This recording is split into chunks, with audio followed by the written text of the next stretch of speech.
கிறிஸ்தியேசுக்குள்ளான உங்கள் அனைவருக்கும் சமாதானம் உண்டாவதாக. இன்றைய தியானத்திற்காக எடுத்துக்கொள்ளப்பட்ட வேத வசனம் சங்கீதம் 2:12. குமாரன் கோபம் கொள்ளாமலும் நீங்கள் வழியிலே அழியாமல் இருக்கும்படிக்கு அவரை முத்தம் செய்யுங்கள். கொஞ்ச காலத்திலே அவருடைய கோபம் பற்றி எரியும். அவரை அண்டிக் கொள்ளுகிற யாவரும் பாக்கியவான்கள். ஆமென்.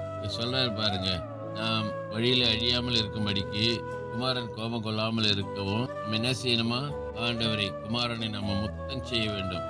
செய்யுங்கன்னு சொல்றாரு. அது மாத்திரம் இல்ல, கொஞ்ச காலத்துல அவருடைய கோபம் என்ன பண்ண போதான்? பற்றி எரிய போத. மூன்றாவது சொல்றாரு, அவரை அண்டிக் கொள்ளுகிற யாவரும் பாக்கியவான்கள்.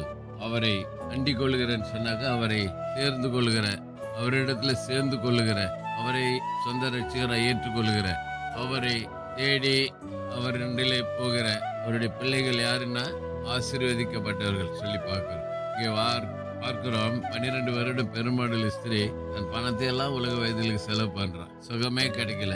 ஆண்டவரை பற்றி அவ கேள்விப்பட்டு ஆண்டவர் போகும்போது அவர் பின்னாக சென்று ஆண்டவருடைய வஸ்திரத்தின் ஓரத்தை தொட்டால், ஆண்டவரை அவள் அண்டிக் கொண்டாள். அண்டி அவருடைய வஸ்திரத்தை தொட்டால் அவளுடைய உதிரத்தின் ஊரல் நின்று போனது.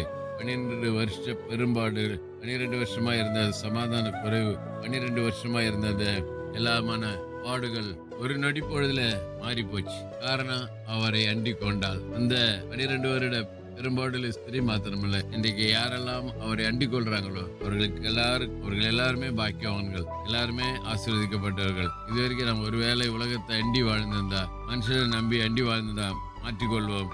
கர்த்தரை அண்டி வாழ்கிற அனுபவத்துக்குள்ள நம்ம வருவோம். கர்த்தர் நம்மை பலப்படுத்துவாராக. ஜெபிக்கலாம். நேசிக்கு நல்ல தகப்பனே, இந்த நல்ல கொடுத்த நல்ல வார்த்தைக்காக நன்றி அப்பா. வார்த்தைகளை நாங்கள் பிடித்துக் கொண்டு ஒவ்வொரு நாளும் நம்முடைய அடிச்சூட்டில் நடக்க உதவிச்சு. இயேசுவின் நாமத்தில் ஜெபிக்கிறோம் நல்ல பிதாவே, ஆமென். நம்முடைய கர்த்தரும் ரட்சிகருமாகிய இயேசு கிறிஸ்துவின் கிருபையிலும் அவரை அறிகிற அறிவிலும் வளருங்கள்.